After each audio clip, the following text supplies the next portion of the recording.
Hello, everyone, and welcome to Digital Hammurabi, where we seek to provide you with good scholarship and exciting insights into the ancient world.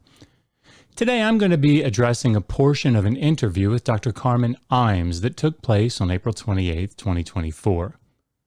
Dr. Imes taught at Prairie College in Alberta, Canada, and now holds an associate professorship in the Biblical and Theological Studies Department of Biola University. Dr. Imes completed her MA at Gordon Conwell Theological Seminary and her PhD at Wheaton College, where she wrote her dissertation entitled Bearing Yahweh's Name at Sinai, a Re-Examination of the Name Command of the Decalogue, which was published by Eisenbrauns in their Bulletin for Biblical Research Supplement series in 2018. In this interview, entitled Does the Bible Endorse Slavery?, the host of the Ascending podcast asks questions about several difficult Old Testament concepts, including a section on slavery in the Old Testament. I would like to address her analysis of the passages that came under discussion.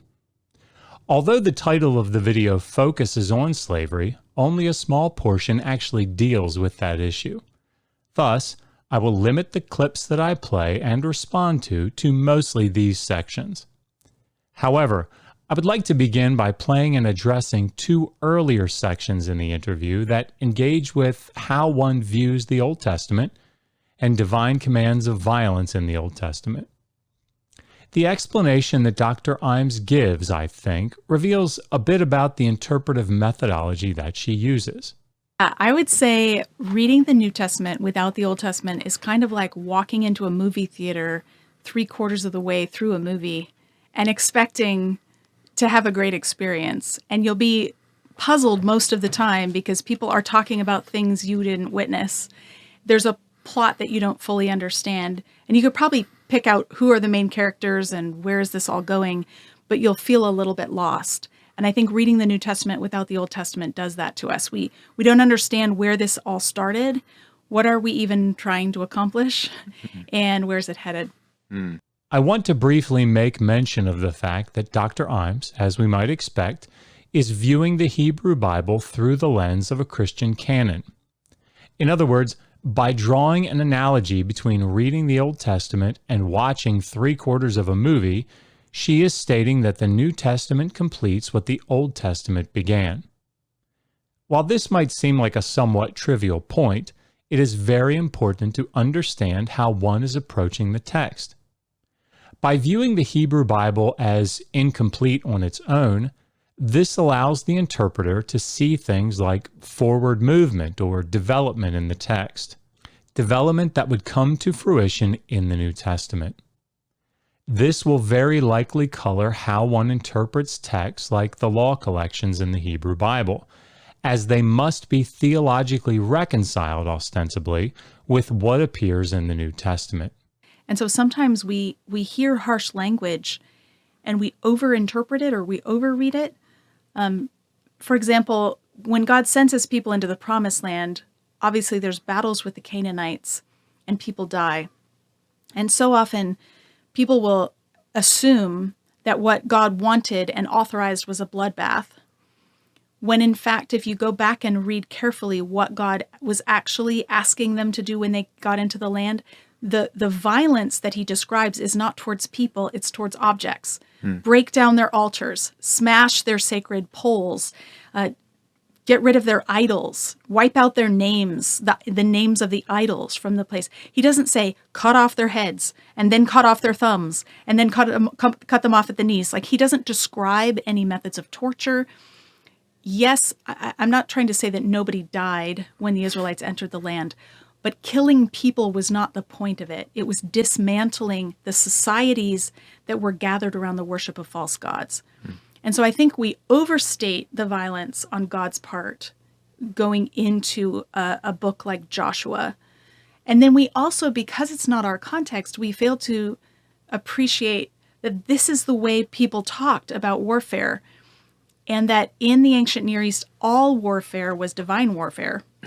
And every battle is a matter of demonstrating which God is superior to which other God. And so this wasn't about people being greedy In fact, the Israelites were not allowed to keep the plunder from any of these battles in Canaan. It wasn't for them. It was about dismantling worship.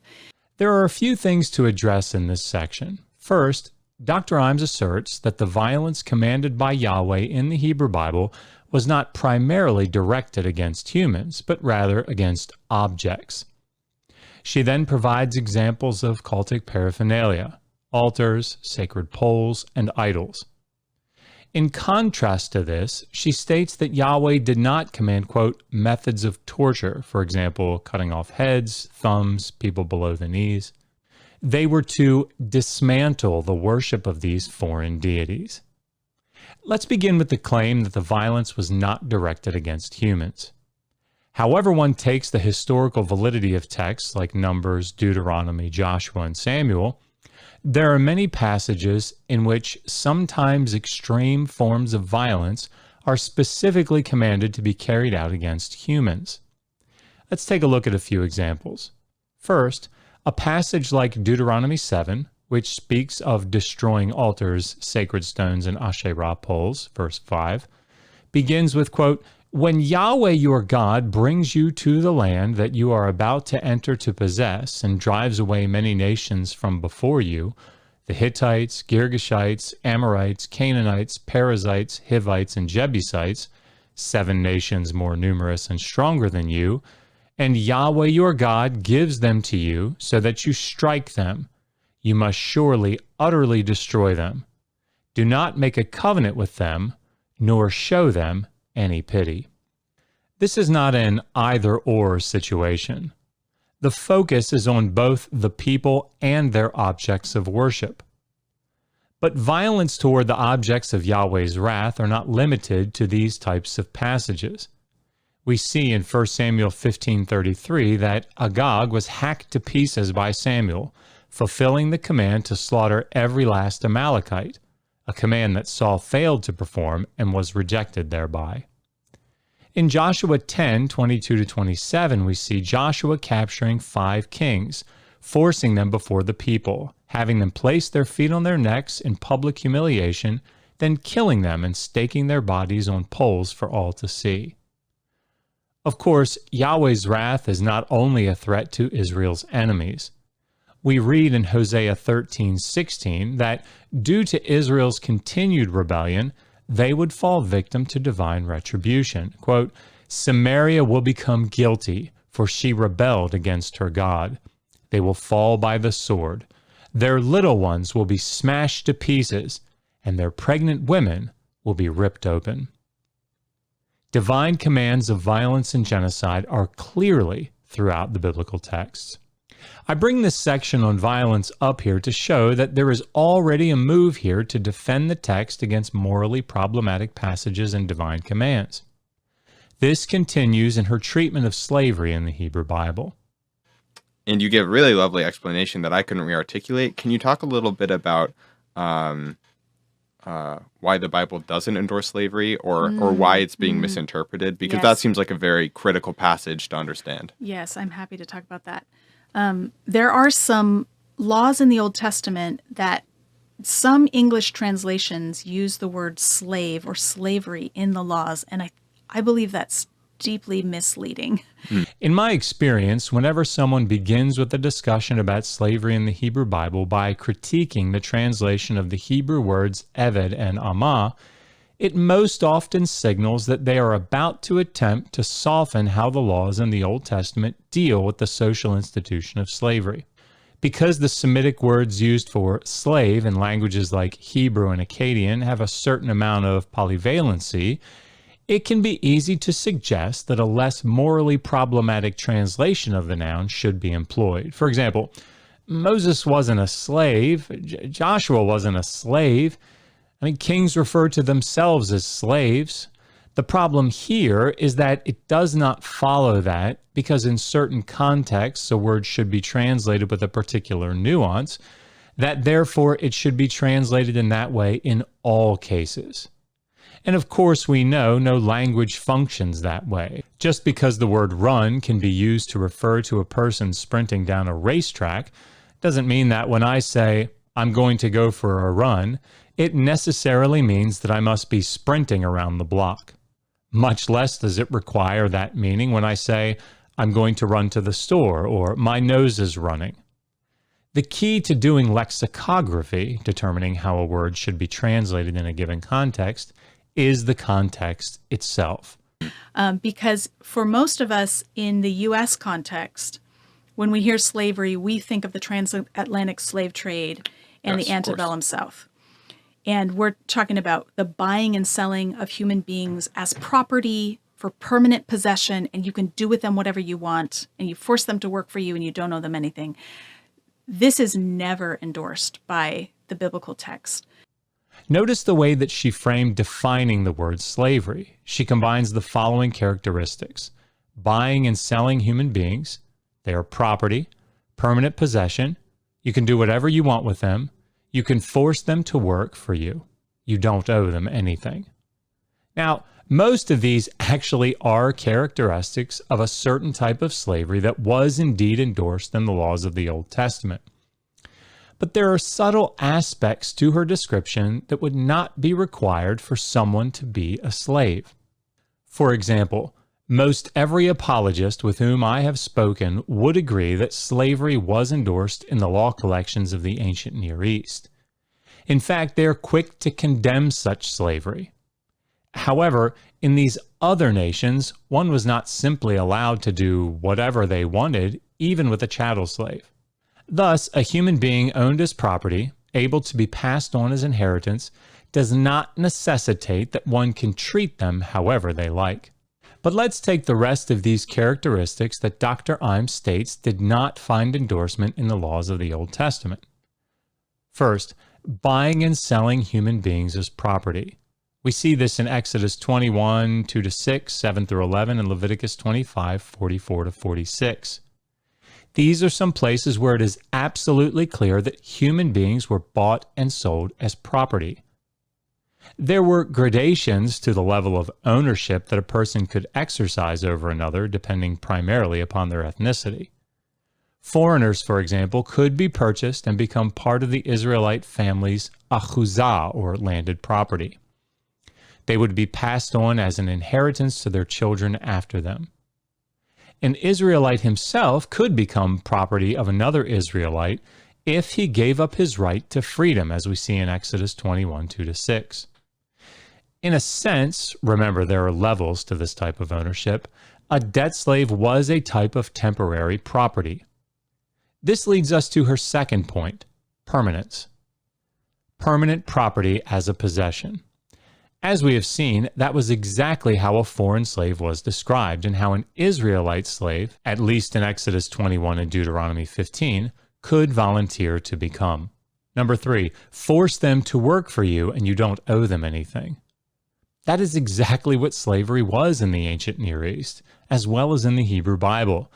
It was one of the defining characteristics. The master controlled the individual, was able to physically beat them to motivate or correct them, but at least for debt slaves, was not allowed to beat them for more than motivational or corrective purposes. They could not abuse or murder them.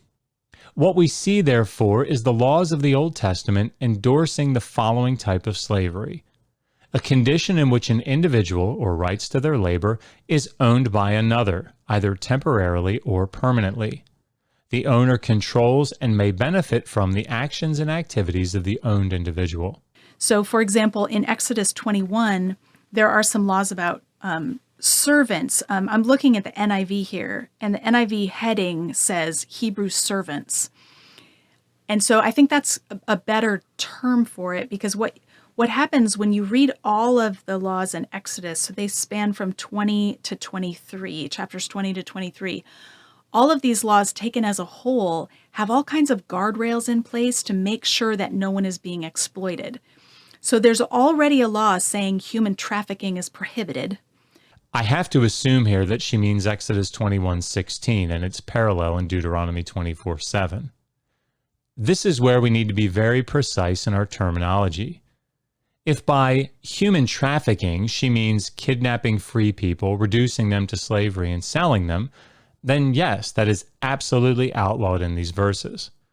Of course, It was outlawed throughout the law collections of the ancient Near East. See, for example, the laws of Hammurabi 14 or the Hittite laws 19 through 21. But illegally stealing a free person to reduce them to slavery is not required for the social institution of slavery. And there is nothing novel about the biblical laws in this regard. There's a very serious law saying if you take advantage of a widow or someone who's fatherless, you are incurring the most stringent wrath of God. And so you can't traffic in slaves. You can't take advantage of someone. You can't charge interest to your fellow Hebrew. Mm-hmm. So there's all kinds of safety nets in place or guardrails. You're not allowed to harvest your fields every year. The 7th year, you have to leave it fallow, and it's being left fallow. That is, things can just grow on their own, but you don't get to harvest it, so that the needy people in your community can go and take whatever grows naturally during that year. This is true of fruit trees, of olives, of grapevines, of any kind of crop. So there's a built-in mechanism or a built-in safety net for anyone who's vulnerable in the community. If that safety net fails, and there's still someone who is unable to work their own land and provide for their own needs, and they are in debt and unable to pay their debt, then there is this institution of indentured servitude, which is voluntary and temporary, and it's strictly regulated.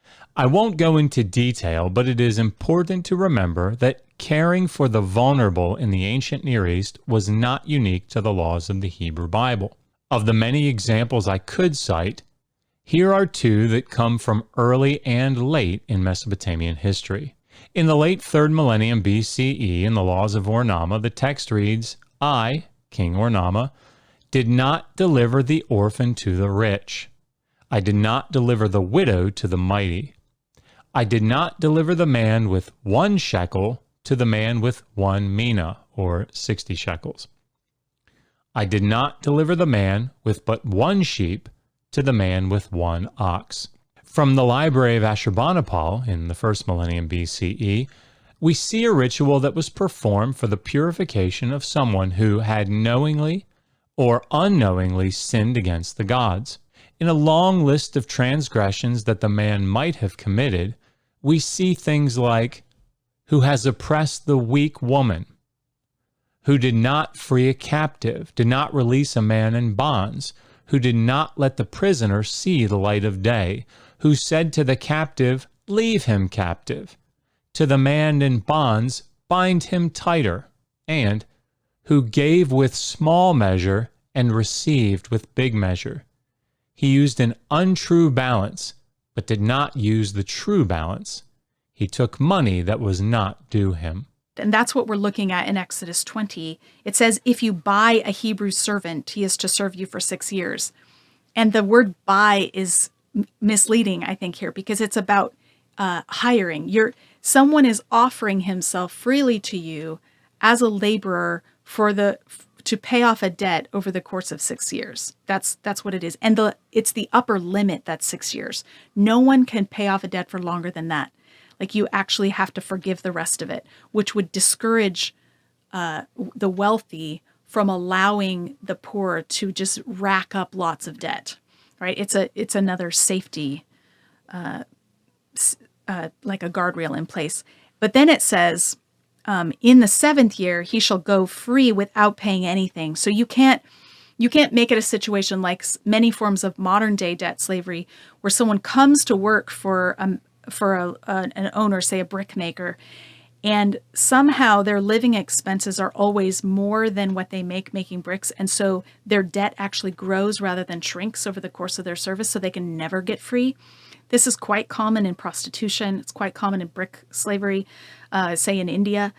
That's not allowed. They get to go free when it's time to go. There's nothing to pay. There are 2 things to point out here. First, there is a sharp distinction in passages like Leviticus 25, 39 to 46, between someone being treated as a slave and someone being treated as a hired worker. Although Israelites were allowed to purchase fellow Israelites as debt slaves and keep them as chattel if the debt slave volunteered, In passages like Exodus 21:2-6 and Deuteronomy 15:12-18, the book of Leviticus puts a stop to this, restricting Israelites to taking only foreigners as slaves. Fellow Israelites had to be treated as hired workers. More importantly, I think, is the emphasis that Dr. Imes places on the 7th-year release of the debt slave. To pay off a debt over the course of 6 years. That's what it is. And it's the upper limit, that's 6 years. No one can pay off a debt for longer than that. If this is significant to her, the limit being placed on time a slave can be kept, what would she think about the laws of Hammurabi 1:17, which limits the time a debt slave can be kept to 3 years? Would she argue that the laws of Hammurabi, nearly a millennium earlier, was more progressive morally than the covenant or Deuteronomistic codes? Then some people get really troubled by verse 7, because it says, if a man sells his daughter as a servant, she is not to go free as male servants do, which just sounds all wrong. Why is a man selling his daughter? Why does she not get to go free like the men do? And so again, we need to slow down, consider the cultural context. Every marriage relationship in the ancient world involves the exchange of wealth between two families, and every marriage is arranged by the woman's father with the groom and his family. And so this is not about selling a daughter into slavery. It's about a man arranging a place for his daughter, but in this case, presumably, the man is so impoverished that he doesn't have a dowry to send with her. And so there's still wealth that passes hands from the groom's family. They'll still pay a bride price, but there's no dowry going with her. So it's a unidirectional wealth transfer instead of both directions. Note that the daughter is being sold as an ama, female slave, which leads to the required clarification that she is not to go free as do the male slaves. This is because she is being sold as a slave to make good on a debt, or, as Bernard Jackson notes, to give her into an inferior form of marriage, because he cannot afford a dowry, and therefore receives no mohar. There was no restriction on taking a slave wife, see passages like Deuteronomy 21:10-14, but it is not even clear that this is what's happening in the passage. In either case, it is certain that the law seeks to protect the vulnerable status of the female slave. As William Propp writes, while at first glance the non-liberation of the maidservant may seem oppressive, the statute is designed to protect her. Instead of liberating a menial to shift for herself, the law encourages the owner to elevate her to the status of wife or at least concubine. But neither of these possibilities, as repayment for a debt or to an inferior marriage position with no receipt of the bride price, relieve the moral problems contained in the passage. And the reason she can't go free as male servants do is because she is marrying into the family. She is sexually involved with the family, either with the man or with his son, not both. And that's also really clear. The man is arranging for her to come for himself or for his son. But if it's for his son, then he has to treat her like a daughter, which means she's off limits sexually. So there's no sex slavery here. She's marrying into the family, and that's why she can't go free. You can't just use her sexually for 6 years and then send her home. And now she's unmarriageable. She's actually a permanent member of the family, and she has to be treated well. The reason the female slave does not go free is a protection for her under the law, given her social position.